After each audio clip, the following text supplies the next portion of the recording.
Kasihnya seperti sungai, kasihnya seperti sungai, kasihnya seperti sungai di hatiku. Nah, coba dikasih Tuhan, saya bersama dengan keluarga Pak Fredrik dan Bu Maharani, ada kisah, dan tadi lagu tadi kasihnya seperti sungai, lagu kesukaannya Geraldine. Apa kabar nih Pak Fredrik dan Bu Maharani? Kabar baik, luar biasa Pak Pendeta. Ini Pak Fredrik pas ada di Jogja ya? Pas kebetulan kemarin ada libur, jadi ya saya sempatkan untuk tinggal di Jogja dulu Pak. Jadi bagaimana nih rasanya menjadi seorang ayah yang harus bekerja di luar kota? Ya penuh penuh tantangan sebenarnya ya, karena ya mau nggak mau waktu untuk bertemu keluarga, untuk mendidik anak itu jauh sangat berkurang dan saya sepenuhnya menyerahkan kepada istri. Tapi di waktu-waktu saya ada kesempatan untuk pulang, saya pasti akan pulang untuk menemui keluarga Pak. Oke, gimana? Kangen nggak Gisel? Apa resep Bu Maharani untuk menjaga supaya suasana keluarga tetap nyaman dan bagaimana supaya komunikasi anak dengan ayah bisa tetap hidup, apa yang dilakukan biasanya? Tetap rutin Pak dalam video call gitu, kita bawa dalam doa untuk menyemangat papanya yang bekerja dan kita di sini juga happy. Oke, luar biasa. Saya dengar ada yang suka menyanyi. Iya, pemasmur kita waktu masih kelas 6 SD tapi sudah melayani Tuhan ya. Lalu yang nyanyi kasihnya seperti sungai, kelas berapa ini? Berapa Dek? Kelas berapa Dek? TK. Oh, TK A ya. Nah, bagaimana dengan kebaktian online di GKI Jaya nih Pak Fredrik dan Bu Maharani? Ya kalau sekarang itu ya walaupun tidak interaksi langsung Pak ya, tapi ya positifnya saya yang di Jakarta pun bisa menikmati Pak, bisa menyaksikan gitu. Yang selama ini kita harus bareng-bareng baru bisa beribadah. Tapi sekarang ya positif yang kita terima ya dimanapun kita berada, kita bisa menyaksikan ibadah langsung di GKI Jaya. Oh, luar biasa. Tapi yang di sini Bu Maharani dan anak-anak bisa ibadah? Bisa. Dengan baik. Seru ya? Gimana sekolah minggunya nih saya? Seru ya. Geraldine, sekolah minggunya begini? Gimana Dek? Apa begini? 2 jempol apa 1 jempol? Tangannya? Ya, ini minggu sekolah minggu 2 jempol. Nah, inilah coba dikasih Tuhan keluarga Pak Fredrik dan Bu Maharani. Mereka bersemangat melayani Tuhan dan terus bersama sekeluarga berjuang untuk hidup di dalam damai sejahtera. Kasihnya seperti sungai, kasihnya seperti sungai, kasihnya seperti sungai di hatiku.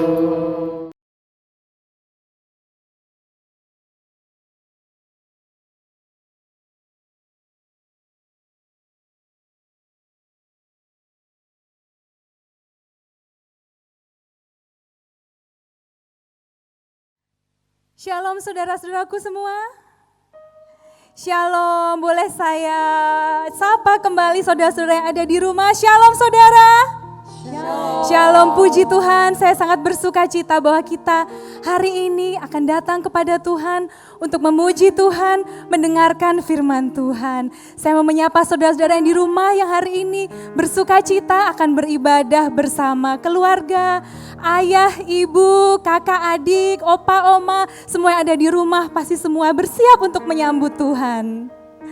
Mari saudara, kita mau awali ibadah kita hari ini. Bahwa pujian ini mau menyatakan bahwa kita sangat berharga di hadapan Tuhan. Bahwa Tuhan mau katakan bahwa kita adalah biji mata Tuhan. Di mana di sana Tuhan berikan pemeliharaan, Tuhan berikan penyertaan meskipun kita dalam permasalahan yang menghimpit, tapi kita aman bersama Tuhan.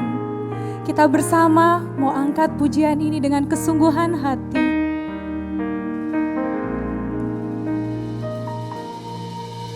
Bapa, besar sungguh kasih setiamu,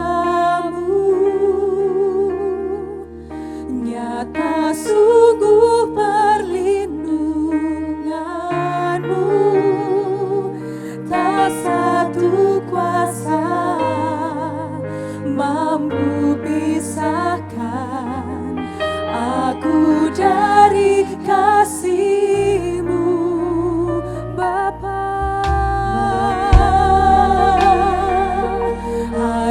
Ajarku selalu hormati-Mu, ajarku turut perintah-Mu, berikan ku hati untuk menyembah-Mu dan bersyukur setiap waktu seperti Bapa. Saya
Mari Bapak, Ibu, Saudara, adik-adik dan teman-teman sekalian, kita memulai ibadah kita dengan pengakuan demikian.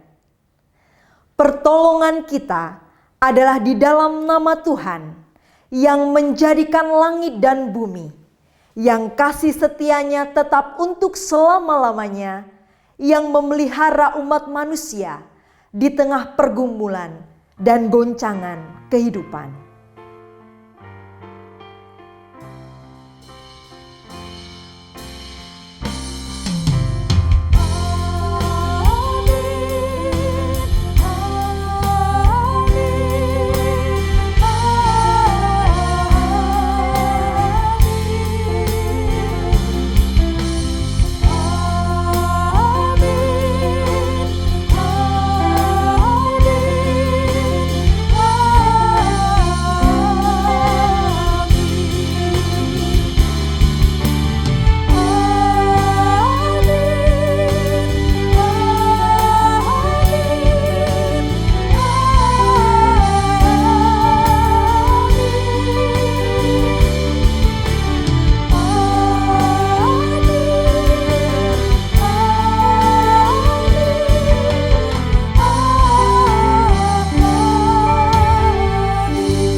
Kasih karunia dan damai sejahtera dari Allah Bapa kita dan dari Tuhan Yesus Kristus menyertai saudara sekalian. Dan menyertai saudara juga. Saudaraku, saya mau ajak seluruh adik-adik sekolah minggu, teman-teman remaja dan teman-teman pemuda, ayah, ibu, om, opa, kita bangkit berdiri. Kita memuji Tuhan, kita mau menyatakan kebaikan Tuhan, bahwa Tuhan sudah nyatakan kasih setianya dari kita. Bangun pagi sampai nanti malam kita mau tidur, kita mau nyatakan puji Tuhan, haleluya. Mari kita bergerak, kita nyatakan pujian ini bersama. Dari terbit matahari, dari terbit matahari sampai pada masuknya. Angkat tangan bagi Tuhan. Nama Tuhan dipuji. Dari terbit matahari sampai pada masuknya.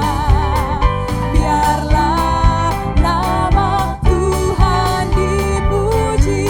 Bersama-sama nyatakan puji Tuhan, haleluya. Puji Tuhan,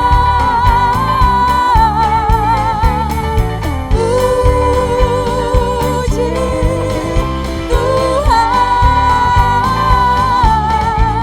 Dari terbit matahari sampai pada masuknya. Biarlah nama Tuhan dipuji.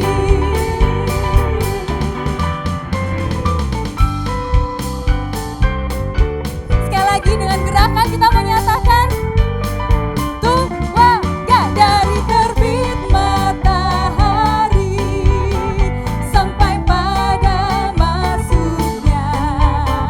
Biarlah nama Tuhan dipuji.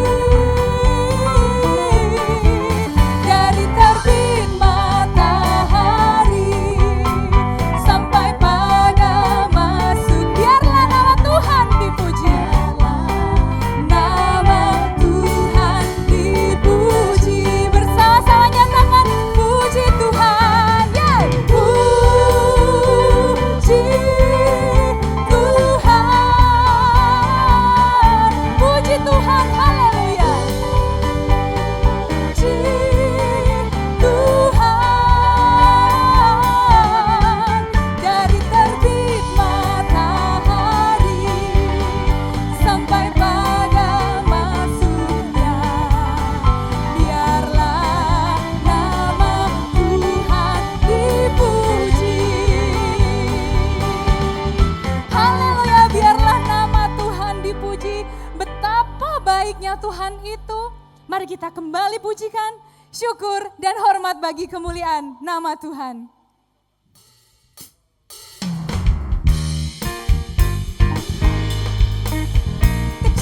dan lihatlah betapa baiknya Tuhan kita.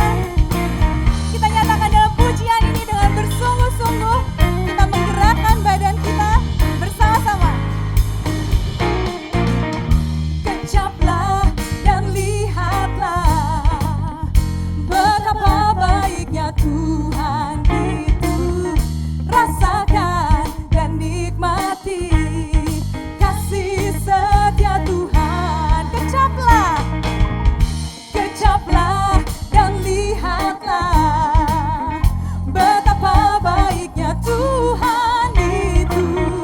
Rasakan dan nikmati kasih setia Tuhan. Kasih setia Tuhan. Oh, syukur bagimu Tuhan. Segala hormat bagimu Tuhan. Allah yang mengasihiku, Allah yang memeliharaku. Nyatakan syukur bagimu Tuhan, bagimu Tuhan. Segala hormat bagimu Tuhan, Allah yang mengasihiku, Allah yang memeliharaku selamanya.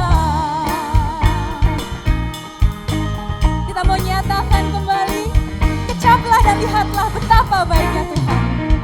Kecaplah dan lihatlah betapa baiknya Tuhan itu.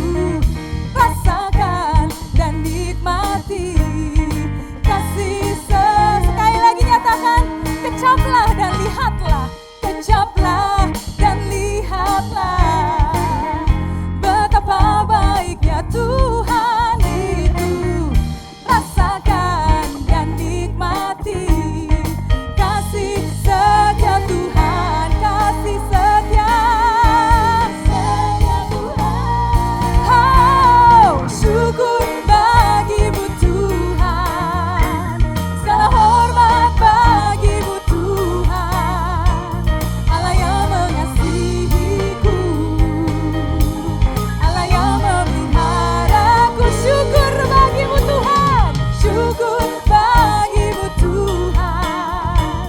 Segala hormat bagimu Tuhan, Allah yang mengasihiku.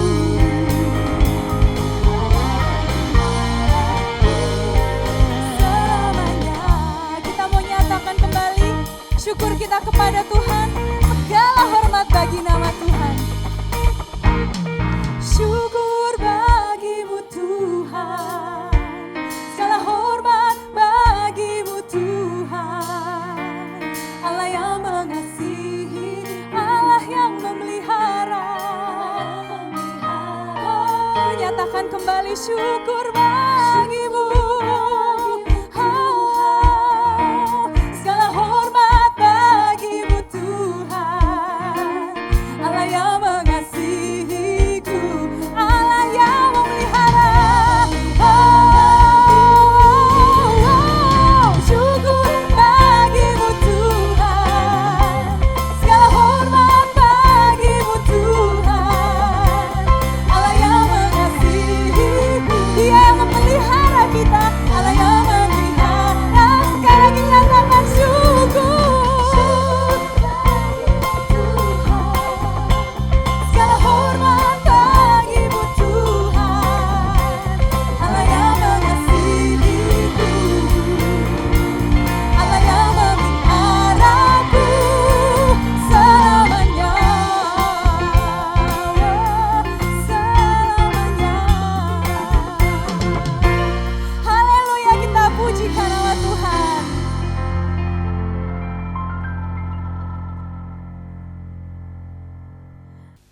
Haleluya, puji Tuhan, kita boleh nyatakan kebaikan Tuhan dalam kehidupan saya dan saudara.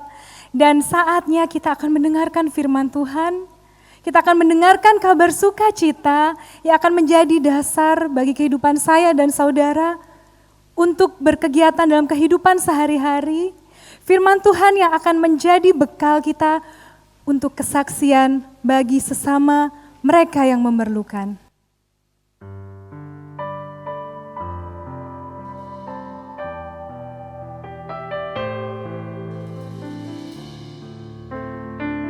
kita dipanggil bagi mereka.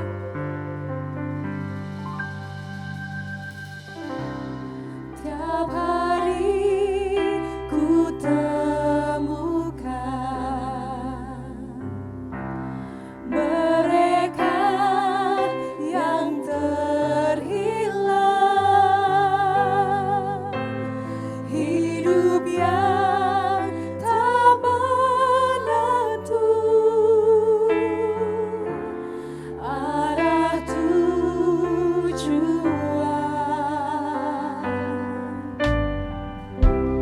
Dalam tawa mereka tersimpan duka, namun Tuhan mendengar tangis mereka.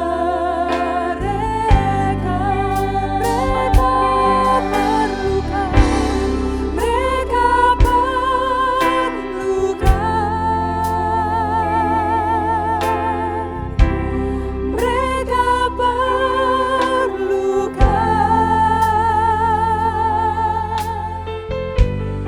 kasih Yesus yang besar sebagai jawaban.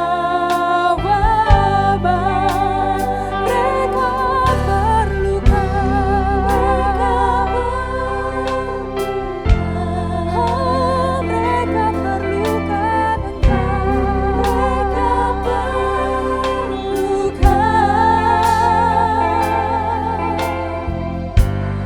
Tidakkah kau sadari Dia kasih yang sejati. Mereka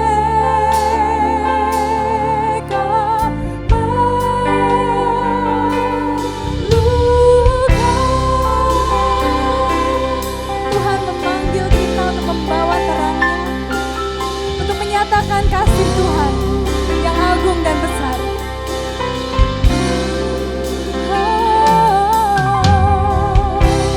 Tuhan memanggil kita untuk membawa terang-Nya. Tiada lebih berharga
Jemaat terkasih, Bapak, Ibu, Saudara, teman-teman dan adik-adik, mari kita berdoa. Tuhan Yesus yang sungguh baik, saat ini kami bersyukur karena kami boleh kembali menghadap Tuhan. Tuhan, saat ini datang kami membawa segenap kelemahan kami. Kami membawa segenap dosa kami di hadapan Tuhan. Kami mengaku ya Tuhan, bahwa hidup kami penuh dengan dosa, kelalaian, dan kekurangan. Oleh karena itu Tuhan, kami mau mengakui dosa kami di hadapan Tuhan. Dan kami mau memohon pengampunan yang daripada Engkau. Sehingga Tuhan, kami layak mendengarkan sabda Tuhan yang akan kami sambut hari ini.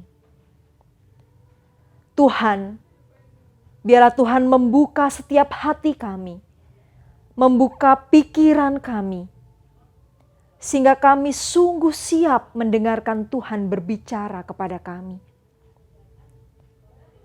Singkirkanlah setiap penghalang bagi kami untuk mendengarkan sabda-Mu ya Tuhan.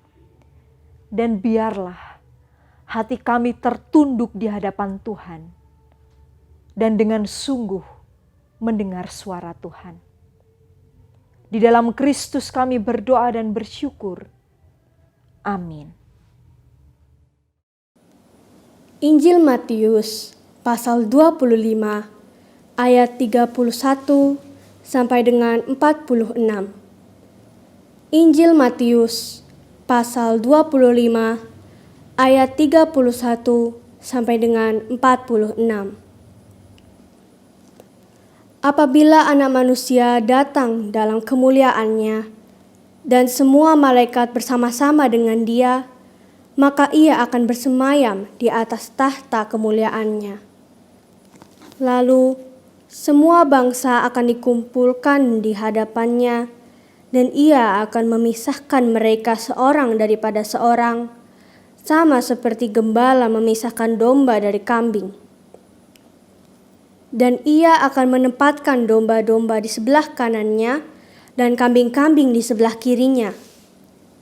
Dan raja itu berkata kepada mereka yang di sebelah kanannya, "Mari, hai kamu yang diberkati oleh Bapa-Ku, terimalah kerajaan yang telah disediakan bagimu sejak dunia dijadikan. Sebab ketika aku lapar, kamu memberi aku makan. Ketika aku haus, kamu memberi aku minum. Ketika aku seorang asing, kamu memberi aku tumpangan. Ketika aku telanjang, kamu memberi aku pakaian. Ketika aku sakit, kamu melawat aku. Ketika aku di dalam penjara, kamu mengunjungi aku."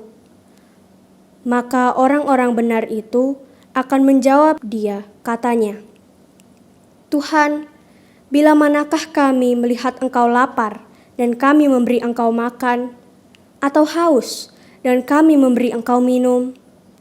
Bila manakah kami melihat Engkau sebagai seorang asing dan kami memberi Engkau tumpangan, atau telanjang dan kami memberi Engkau pakaian? Bila manakah kami melihat Engkau sakit atau dalam penjara dan kami mengunjungi Engkau?" Dan raja itu akan menjawab kepada mereka, "Aku berkata kepadamu, sesungguhnya segala sesuatu yang kamu lakukan untuk salah seorang dari saudaraku yang paling hina ini, kamu telah melakukannya untuk aku." Dan Ia akan berkata juga kepada mereka yang di sebelah kirinya, "Enyahlah dari hadapanku, hai kamu orang-orang terkutuk. Enyahlah ke dalam api yang kekal, yang telah sedia untuk iblis dan malaikat-malaikatnya. Sebab ketika aku lapar, kamu tidak memberi aku makan. Ketika aku haus, kamu tidak memberi aku minum. Ketika aku seorang asing, kamu tidak memberi aku tumpangan. Ketika aku telanjang, kamu tidak memberi aku pakaian. Ketika aku sakit dan dalam penjara, kamu tidak melawat aku." Lalu mereka pun akan menjawab dia katanya, Tuhan, bila manakah kami melihat Engkau lapar, atau haus, atau sebagai orang asing, atau telanjang, atau sakit, atau dalam penjara, dan kami tidak melayani Engkau? Maka ia akan menjawab mereka, Aku berkata kepadamu, sesungguhnya segala sesuatu yang tidak kamu lakukan untuk salah seorang dari yang paling hina ini, kamu tidak melakukannya juga untuk aku. Dan mereka ini akan masuk ke tempat siksaan yang kekal, tetapi orang benar ke dalam hidup yang kekal. Demikianlah Injil Yesus Kristus. Berbahagialah setiap orang yang mendengarkan firman Tuhan, menyimpan dalam hati, dan melakukannya dalam hidup setiap hari. Haleluya.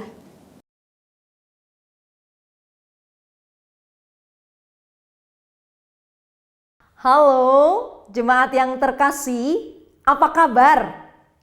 Adik-adik yang ada di rumah, gimana kabarnya? Lagi banyak tugas nggak nih? Udah bosan belum mengerjakan tugas yang banyak dari sekolah? Nah, banyak banget ya jawabannya.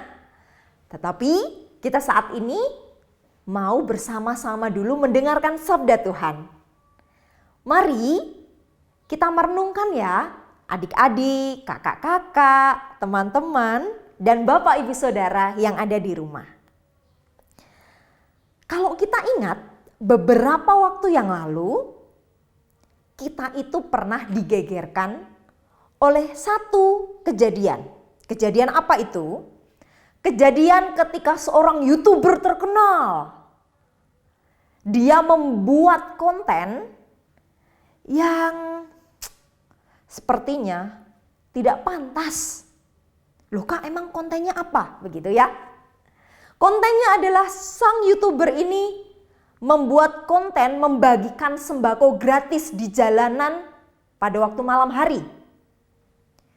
Tetapi ketika dibuka, ternyata isinya bukan sembako. Isinya adalah sampah. Aduh, memang gak bener ya. Nah, karena sedih dan kesal, salah satu korban dari YouTuber ini melaporkan pada polisi. Dia mengatakan kepada polisi bahwa dia sangat sedih karena dia mengira bahwa besok dia akan makan. Karena dia sangat susah hidupnya. Dan hari itu dia sudah tidak makan. Peristiwa ini tentu sangat menyedihkan kita.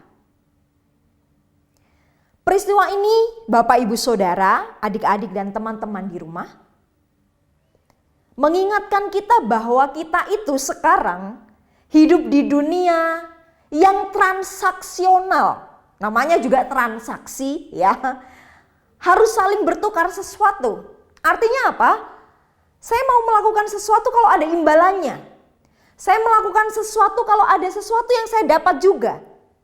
Jadi saya melakukan sesuatu kalau itu tidak ada untungnya buat saya nggak mau. Seperti dengan YouTuber ini. Dia membuat konten berupaya supaya dapat penghasilan yang banyak dari YouTube. Tetapi ternyata kontennya nggak benar. Nah, di masa pilkada ini contohnya, kita juga semakin transaksional. Kita mau memberikan suara kita kalau kita dibayar. Jadi suara kita bisa dibeli, begitu ya.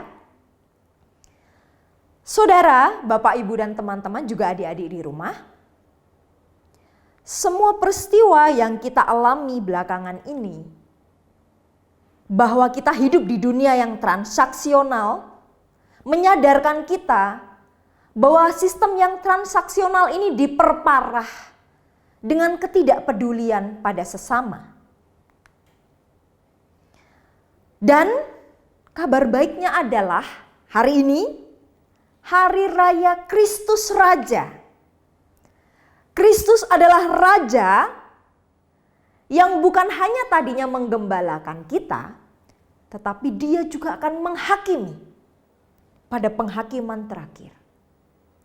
Di hari Kristus Raja ini kita mau diajak belajar bersama tentang bagaimana menyiapkan diri kita sehingga kita siap menghadapi penghakiman terakhir. Mari kita melihat apa yang dikatakan oleh perikop ini. Bapak, Ibu, Saudara, dan teman-teman juga adik-adik, perikop ini lebih banyak bersifat nubuatan daripada perumpamaan. Ya, jadi perumpamaannya hanya di pas bagian domba dan kambing, tapi selebihnya adalah nubuatan. Karena berisi tentang bagaimana penghakiman terakhir itu akan terjadi. Di dalam perikop yang tadi sudah kita baca bersama, gembala menggembalakan sekawanan domba yang bercampur dengan kambing. Jadi sang gembala ini menggembalakan campuran antara kambing juga dengan domba. Kita mau melihat kenapa kambing dan domba di sini digunakan sebagai perumpamaan untuk menunjukkan kualitas hidup seperti apa yang Tuhan mau dari kita, sehingga kita siap menghadapi penghakiman terakhir. Kita melihat kambing, bagaimana sikap kambing, bagaimana tingkah lakunya, dan kita akan melihat domba. Kambing itu berjalan ke sana kemari, sedangkan domba cenderung tinggal di satu tempat. Kalau mereka mencari rumput, kambing seperti nggak tahu arah begitu ya, mau ke sana kemari terserah dia. Kemudian kalau domba, walaupun mereka sama-sama mencari makan, mencari rumput, mereka akan di area tertentu, lebih teratur. Kemudian kalau kambing ketika sore hari dipanggil oleh sang gembala, mereka mengabaikan suara gembala. Mereka masih pengen main, ya main saja. Berbeda dengan domba, kalau sudah dengar suara gembala, mereka akan segera datang. Dan kalau malam hari, kambing itu akan berada di kandang karena mereka tidak tahan dingin. Sedangkan domba itu kalau malam bisa berada di daerah terbuka karena mereka tahan dingin. Bapak, Ibu, teman-teman, adik-adik, pembedaan antara kambing dengan domba ini menarik bahwa ternyata dua hal ini diberikan kepada kita sebagai gambaran bagaimana orang yang teratur, yang tahan, dibandingkan dengan orang yang tidak teratur dan tidak tahan uji dalam hidupnya. Kita melihat ada tiga hal menarik yang perlu kita cermati terhadap perikop ini. Yang pertama, yaitu pemisahan yang ada di sini itu antara kelompok kambing dan kelompok domba. Ingat ya, kambing dan domba. Bukan pemisahan antara kelompok domba dengan kelompok serigala. Menarik sekali. Pemisahannya sangat tipis. Dan mereka ini, baik kambing maupun domba, sama-sama tadinya digembalakan. Apa yang ingin disampaikan melalui hal ini? Yaitu kita tidak bisa luput dari pengadilan terakhir. Masing-masing dari kita semuanya harus menghadapi penghakiman terakhir. Bukan hanya sang serigala, tetapi juga domba dan kambing. Kita semua harus menghadapi penghakiman terakhir. Maka kita tidak bisa mengatakan, oh saya tenang Kak, saya nggak pernah berbuat jahat. Atau orang dewasa mengatakan, Kak Santi saya nggak pernah bunuh orang, saya tidak pernah merampok, saya tidak pernah menjamret, saya bukan serigala, saya aman, tidak akan dihakimi. Bukan begitu ya. Tetapi kita semua, siapapun kita, golongan apapun kita tidak lepas dari pengadilan. Itu yang pertama. Hal kedua, apa yang menarik? Di dalam perikop tadi dikatakan mulai dari ketika aku lapar engkau memberi makan, ketika aku haus engkau memberi minum, Ketika aku sakit engkau melawat ya. Ketika aku dalam penjara engkau tidak hanya datang tetapi memberi perhatian kepadaku. Apa yang ingin Tuhan sampaikan dari ayat ini?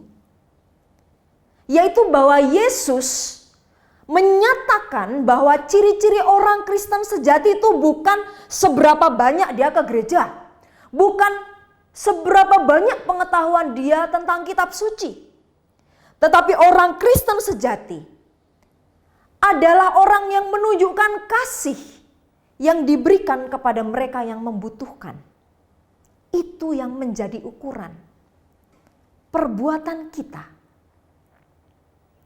Dikatakan di situ kelompok domba akan mewarisi kerajaan Allah karena mereka telah menanggapi kebutuhan sesama akan kasih, perhatian, dan pelayanan. Ada hal yang menarik di sini, hal menarik kedua di sini yang kita pelajari. Yesus menekankan perbuatan baik yang berupa apa? Kebaikan-kebaikan sosial yang kecil. Dan kita menjadi sadar bahwa kita sering kali melalaikan tugas ini. Dengan demikian karena kita melalaikan tugas yang dianggap kecil ini, kita melakukan dosa pasif.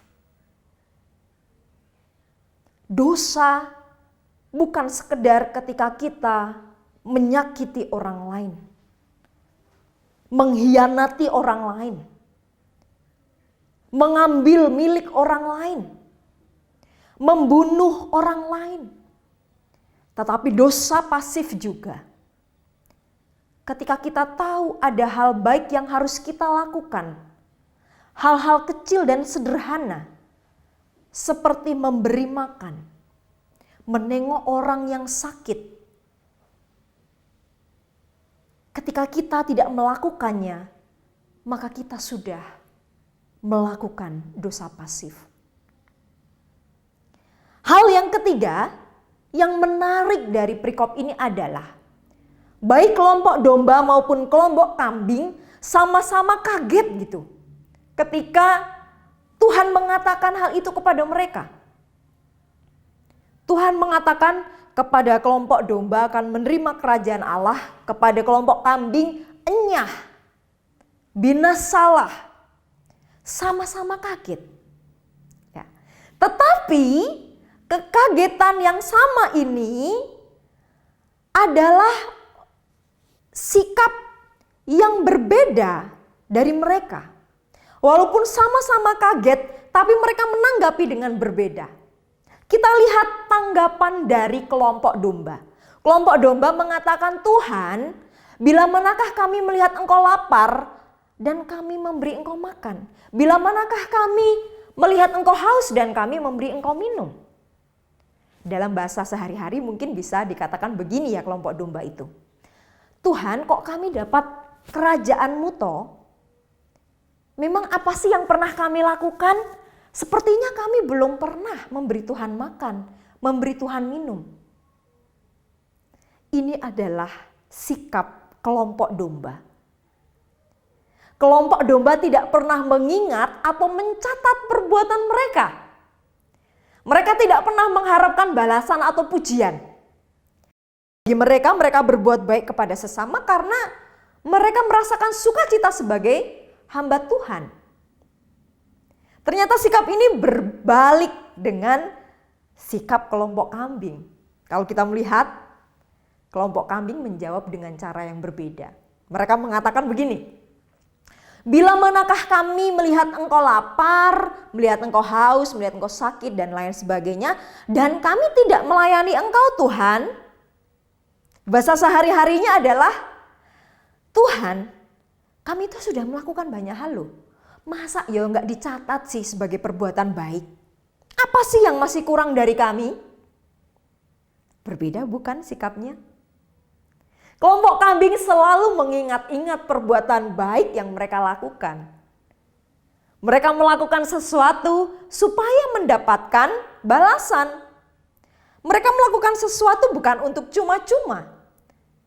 Seperti yang kita bahas di awal, transaksional. Bukan genuine, kualitas yang hadir dari hati yang murni tanpa mengharapkan apapun, seperti yang dilakukan oleh kelompok domba. Bahkan mungkin ya, kelompok kambing ini kalau melakukan sesuatu punya perincian begitu ya. Kalau menyumbangkan sesuatu dia tahu pasti berapa jumlah uang yang sudah dia berikan pada orang lain, berapa kali dia sudah kasih makan orang lain ya. Mereka akan menyimpan semua buktinya kalau perlu. Inilah perbedaan sikapnya. Bapak, Ibu, Saudara-saudara, adik-adik dan teman-teman, penghakiman Tuhan mencatat semua momen dalam hidup kita di mana kita tanpa sadar mengulurkan tangan kepada sesama yang membutuhkan. Di mana kita melakukannya sesuai dengan jati diri yang sesungguhnya. Bukan demi pamrih, bukan demi keuntungan pribadi, tetapi murni karena jati diri yang sesungguhnya. Ternyata semua itu diperhitungkan oleh Tuhan ketika kita bahkan melupakan bahwa kita pernah melakukan hal baik. Maka kita bisa melihat, lalu bagaimana Tuhan supaya saya dapat sampai ke kualitas hidup yang bisa tahan terhadap penghakiman akhir. Kualitas hidup yang genuine, kualitas hidup yang tidak transaksional, kualitas hidup yang menganggap Tuhan sebagai Raja. Bapak, Ibu, teman-teman dan adik-adik, hanya satu hidup yang dapat menanggapi kehidupan orang lain dengan cinta yang tak terbatas, yakni hidup Yesus sendiri. Maka kalau kita ingin punya kualitas itu, punya kehidupan yang seperti itu, kehidupan yang penuh dengan cinta kasih, itu bisa kita lakukan ketika kita menerima Yesus di dalam hati kita yang terdalam. Kita sungguh-sungguh harus membuka hati kita sehingga Tuhan boleh menata diri kita. Kita berproses bersama dengan Tuhan dan kita memiliki kualitas yang diharapkan dari kita sehingga kita tahan kita menghadapi penghakiman terakhir. Dan apalagi yang harus kita lakukan ketika kita sudah menerima Tuhan Yesus dalam hati kita. Menerima kehidupan Yesus yang penuh dengan cinta itu, kita harus evaluasi secara berkala kualitas hidup kita. Apakah kita sudah punya hidup yang penuh cinta tak terbatas itu? Apakah kalau sudah punya, apakah saya sudah memelihara kualitas itu dengan baik? Atau semua itu hilang dari diri saya?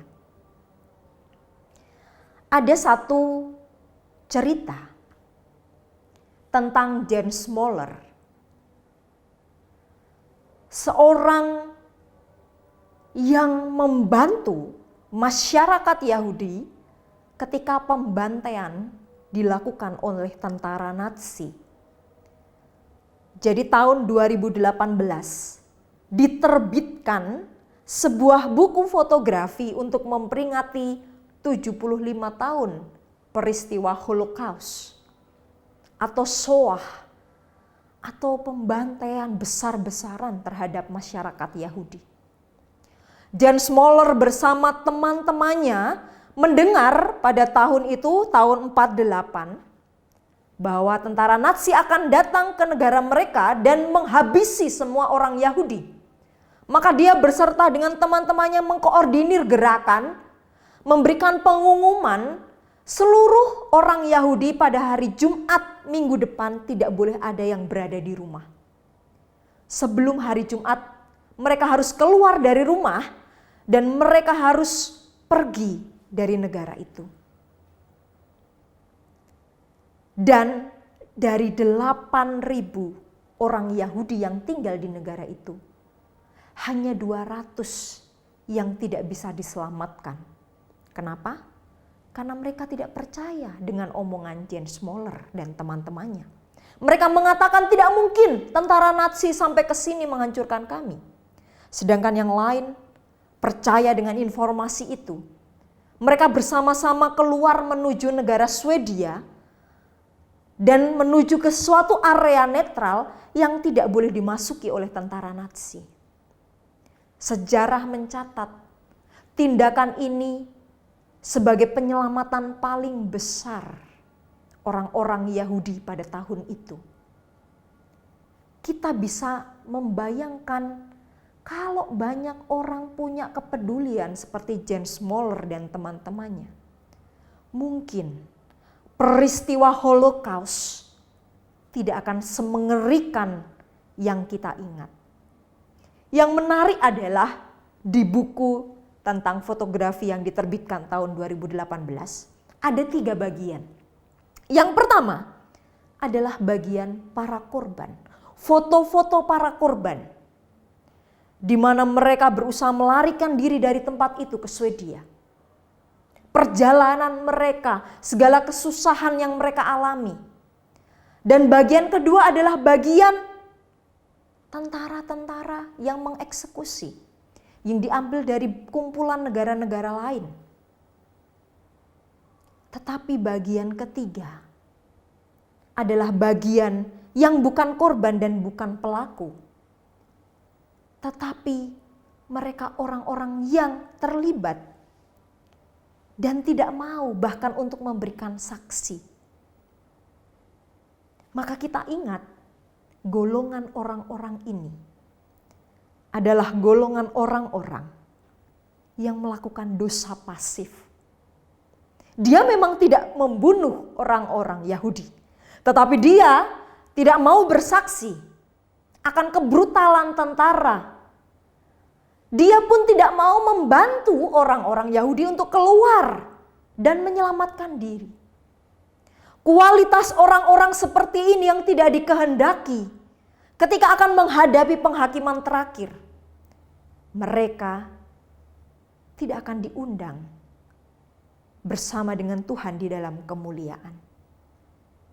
Peristiwa Jens Moller dan teman-teman ini membuat kita berefleksi, seandainya saja orang-orang itu mau aktif, tidak pasif, kita tidak akan melihat foto-foto seperti ini.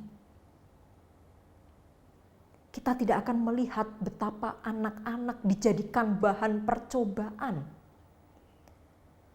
Betapa orang tua dan orang-orang dewasa disiksa, bahkan diracun sampai mereka mati, disiksa dan sebagainya. Dan peristiwa Holocaust tidak akan pernah terjadi. Bapak, Ibu, teman-teman, adik-adik, biarlah firman Tuhan kita saat ini boleh mengajarkan pada kita sebuah kualitas hidup yang dikehendaki Tuhan, sehingga kita pantas, sehingga kita layak ketika kita menghadapi penghakiman terakhir itu. Kita bisa lolos karena kita memiliki kualitas yang Tuhan kehendaki. Tuhan memberkati. Amin. Mari Bapak Ibu, kita mengambil saat hening, membuka hati kita kepada Tuhan. Di dalam keheningan ini, kita akan berefleksi. Apakah saya sudah memiliki kualitas yang Tuhan harapkan? Kualitas yang penuh kemurnian.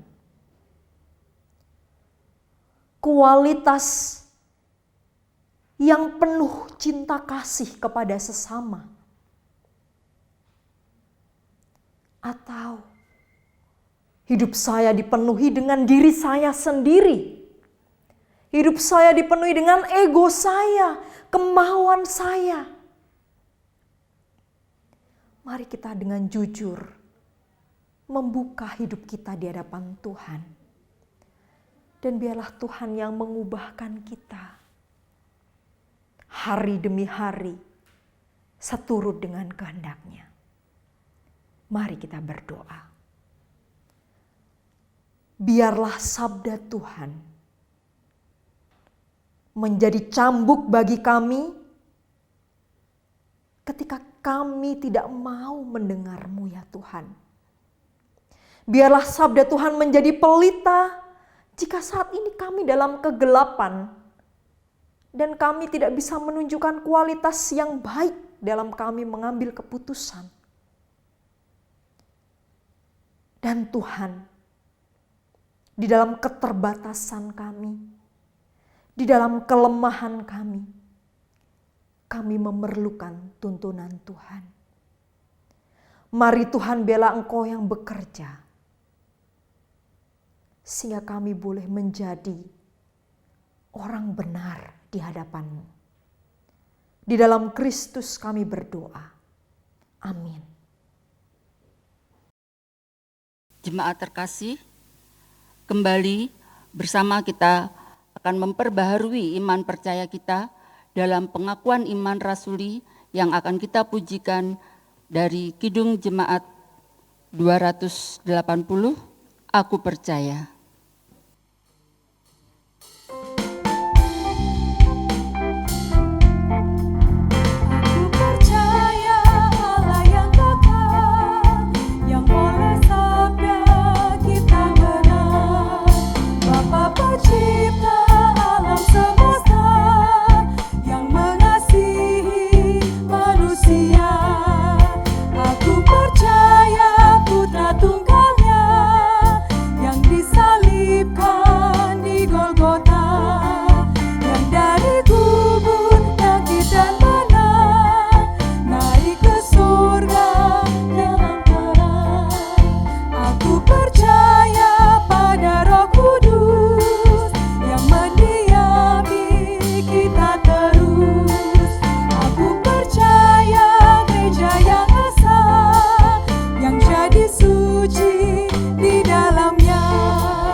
Bapak, Ibu, teman-teman, adik-adik, kita sudah mendengarkan sabda Tuhan. Mari kita kembali datang kepada Tuhan, membawa doa-doa syafaat kita kepada Tuhan. Mari kita berdoa.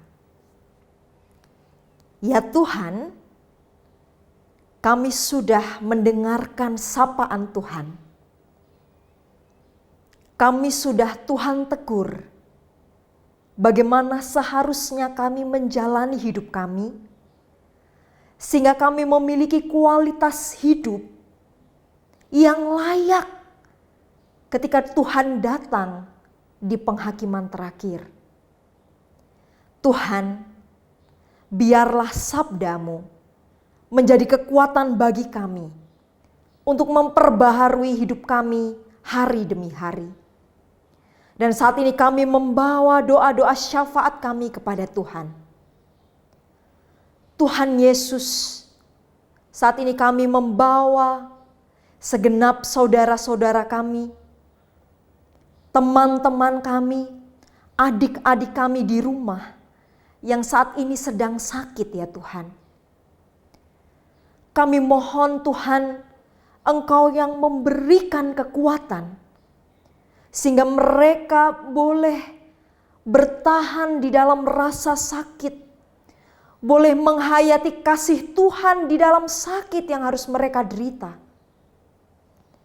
Dan Tuhan juga menolong melalui keluarga yang mendampingi, melalui dokter dan tenaga medis, sehingga saudara-saudara kami ini boleh lekas pulih dari sakitnya. Tuhan Yesus yang baik, saat ini pun kami membawa saudara-saudara kami yang berada dalam pergumulan, mereka yang mencari pekerjaan, mereka yang bergumul karena sedang menyusun tugas akhir, mereka keluarga yang merindukan datangnya buah hati, dan bahkan keluarga-keluarga yang mengalami permasalahan ekonomi, keluarga-keluarga yang menghadapi perceraian ya Tuhan. Biarlah Tuhan hadir senantiasa dalam hidup saudara-saudara kami ini. Sehingga setiap keputusan, Setiap langkah yang mereka ambil itu berasal dari Tuhan. Kami pun membawa gereja kami beserta pelayan dan juga pelayanan yang ada di GKI Kejayaan ini. Biarlah di masa sulit ini Tuhan, gerejamu tetap menjadi terang dan garam bagi kami semua. Dan biarlah jemaatmu pun tetap memancarkan kasih Tuhan di masa yang sulit ini. Kami tidak lupa membawa seluruh tenaga medis, orang-orang yang masih terinfeksi virus corona, semua ilmuwan yang sedang berkutat dengan vaksin. Biarlah Tuhan senantiasa memberkati mereka, sehingga kami boleh menang atas peperangan ini ya Tuhan. Sehingga kami boleh melalui krisis karena corona ini, karena pertolongan dari Tuhan.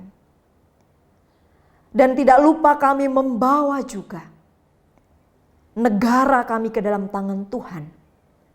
Pemimpin kami, mulai dari presiden sampai pemimpin yang dalam lingkup terkecil.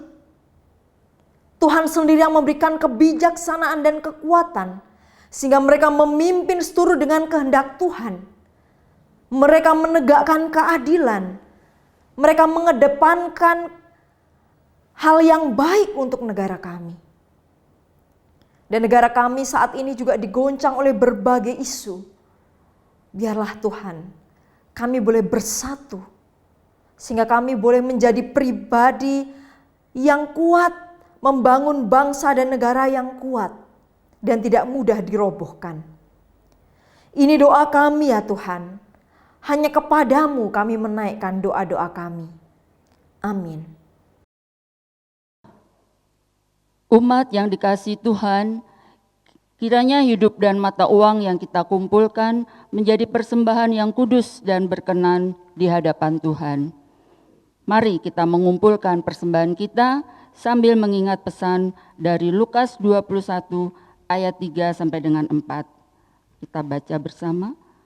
Lalu ia berkata, "Aku berkata kepadamu, sesungguhnya janda miskin ini memberi lebih banyak daripada semua orang itu. Sebab mereka semua memberi persembahannya dari kelimpahannya. Tetapi janda ini memberi dari kekurangannya. Bahkan ia memberi seluruh nafkahnya." Mari kita memberikan yang terbaik untuk Tuhan. Tuhan Yesus memberkati.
Jemaat terkasih, mari kita menyerahkan persembahan kita di dalam doa. Mari kita berdoa. Bapa di surga, Bapa yang Maha Kasih, Bapa yang Maha Baik, kami bersyukur untuk kasih dan penyertaan Tuhan yang tidak pernah berkesudahan di dalam hidup dan kehidupan kami. Di tengah-tengah situasi pandemi yang belum berakhir ini, kami tetap merasakan penyertaan Tuhan, berkat Tuhan yang senantiasa berlimpah dalam hidup kami. Saat ini Tuhan, kami boleh ungkapkan syukur kami dalam persembahan yang sudah kami kumpulkan. Kami menyerahkan persembahan kami ke dalam tangan kasih-Mu ya Bapa. Urapi, berkati, dan kuduskan, agar persembahan ini dapat kami pergunakan untuk pekerjaan Tuhan melalui kegiatan di gereja-Mu GKI Gejayan di sini. Berkati kami semua yang mengelola majelis dan para aktivis, kiranya kami boleh mempergunakannya dengan takut akan Tuhan. Dan ampuni kami ya Tuhan, jikalau kami mendukakan hati Tuhan. Inilah doa kami alaskan di dalam nama Putra-Mu yang tunggal, Tuhan kami Yesus Kristus. Amin. Saudaraku, ibadah kita sudah selesai. Mari kita bersyukur kepada Tuhan bahwa saya dan saudara adalah garam dan terang dunia. Kita dipanggil Tuhan, kita diutus Tuhan ke dalam dunia untuk melayani umat-Nya. Mari kita melayani dengan senang. Mari kita melayani dengan senang dan dengan sepenuh hati.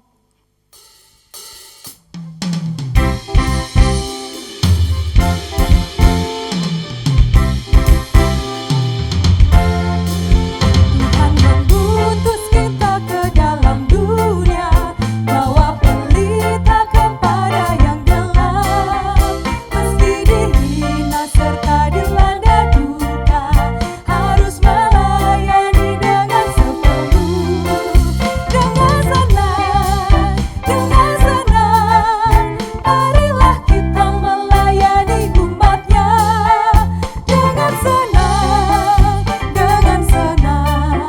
berarti kita memuliakan nama-Nya.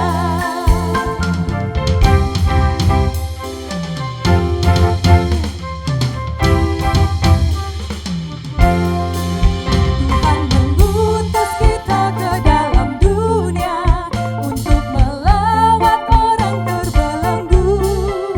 Meski dihina serta dilanda duka, harus melayani dengan sepenuh. Dengan senang, marilah kita melayani umat-Nya. Dengan senang, berarti kita memuliakan nama-Nya.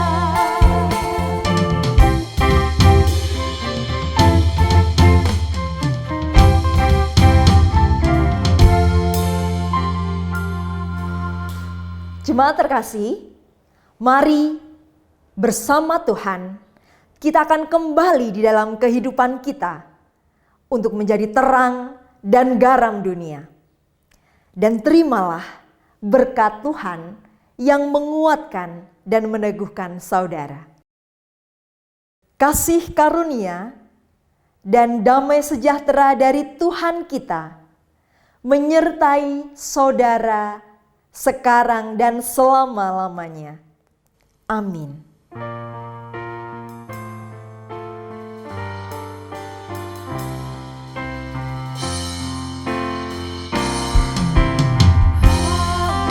Haleluya,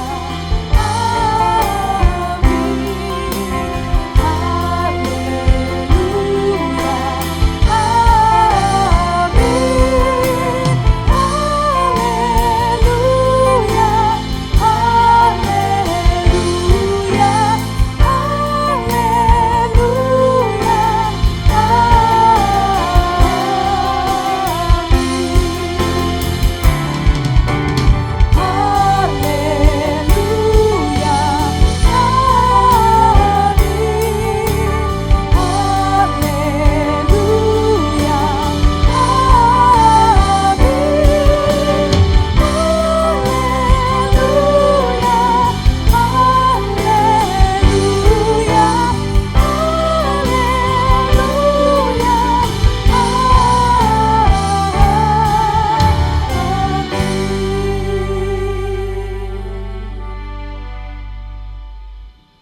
Mari kita kembali ke kehidupan keseharian kita. Tuhan Yesus memberkati.